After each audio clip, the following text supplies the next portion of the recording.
Assalamualaikum. Kimia tingkatan 4 bab 5 ikatan kimia. Standard kandungan 5.1 asas pembentukan sebatian. Standard pembelajaran 5.1.1 menerangkan asas pembentukan sebatian. So di akhir pembelajaran ni sepatutnya awak boleh menerangkan asas pembentukan sebatian.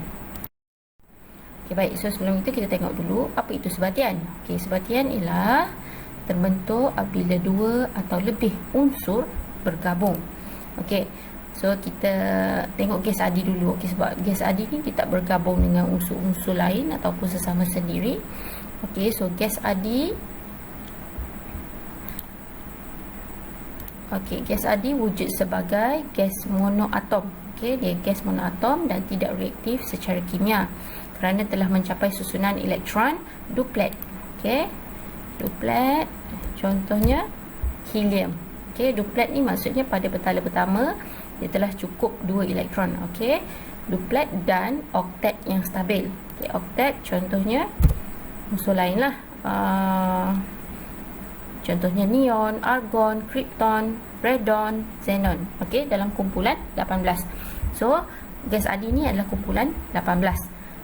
So unsur-unsur dalam kumpulan 18 telah mencapai susunan elektron duplet atau oktet yang stabil. So dia tidak reaktif dan tidak membentuk sebatian sebab dia dah wujud sebagai gas monoatom. So kita tengok seterusnya. Namun bagi atom unsur lain, kestabilan susunan elektron boleh dicapai melalui pemindahan.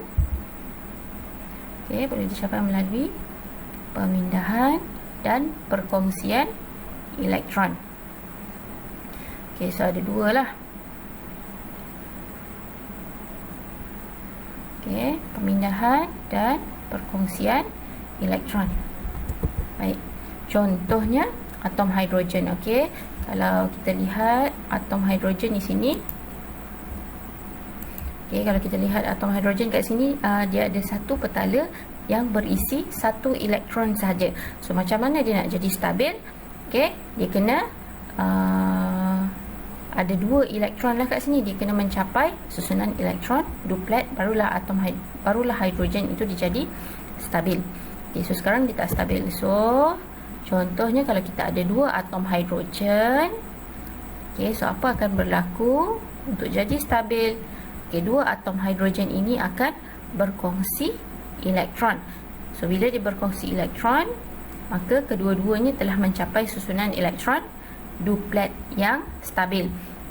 So kalau dia jadi macam ni, dia dah jadi molekul hidrogen. Ini adalah molekul hidrogen. Iaitu H2.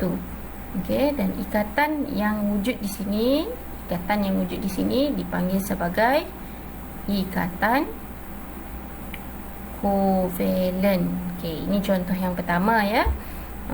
So daripada hidrogen tadi,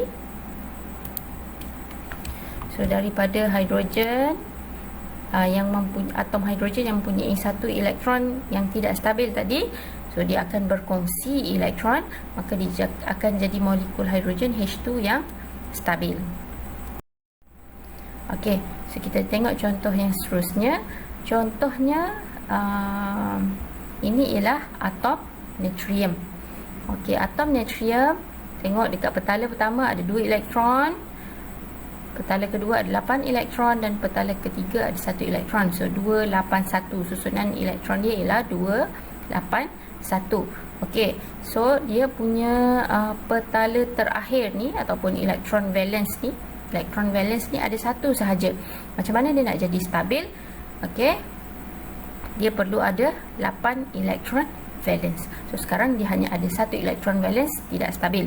Dia kena mencapai susunan elektron oktet baru dia jadi stabil. So macam mana nak jadi stabil? Contohnya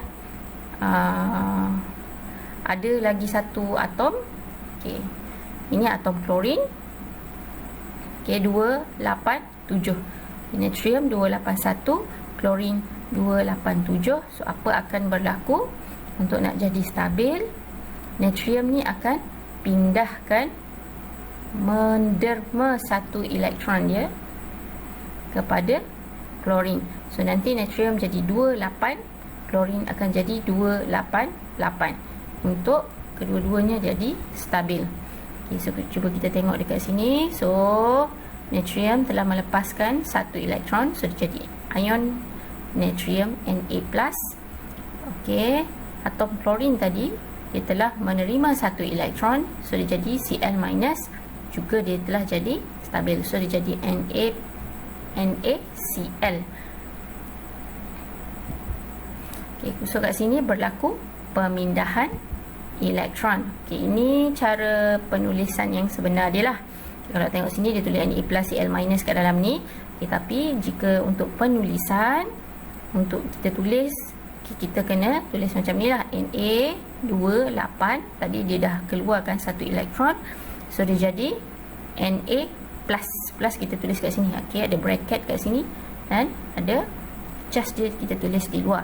Okay, Cl pula dia dah jadi 288, telah menerima satu elektron, disebabkan oleh kerana dia menerima satu elektron, sekarang dia bercas negatif 1. Okay, bila dia bercas negatif 1, dia dah jadi ion klorida. Okay, nama dia ialah ion klorida. So sekarang ni kalau tengok kat sini, ini dah jadi ion natrium. Okey, yang ni pula dah jadi ion klorida. Okey, susunan elektron dia ialah yang ni 28, ini 288. Okey, so Na+ dan Cl- adalah ion yang bercas bertentangan. Cas dia bertentangan. Okey, bila cas dia bertentangan atau cas yang berbeza, okay, dia akan tertarik antara satu sama lain. So daya tarikan yang wujud di antara ni, ialah di antara Na+ dan Cl- ialah okey, wujud daya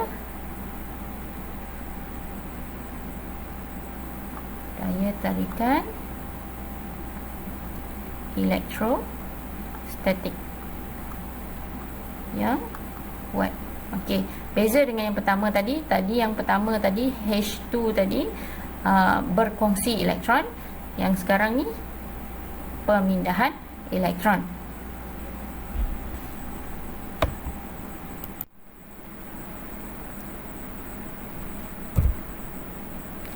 Okey, so sekarang ni telah wujudnya ikatan. Okey, so kat sini dah ada ikatan ion. Okey, dan sebatian ini kita panggil sebagai sebatian ion. Okey kelas, so kalau yang tadi ikatan kovalen, sekarang ikatan ion. Okey, kalau yang tadi berlakunya perkongsian elektron, sekarang berlakunya pemindahan elektron. So secara asasnya pembentukan sebatian ni ada dua, iaitu melalui perkongsian elektron dan juga pemindahan elektron. Okey, so tolong buat ujikan diri 5.1.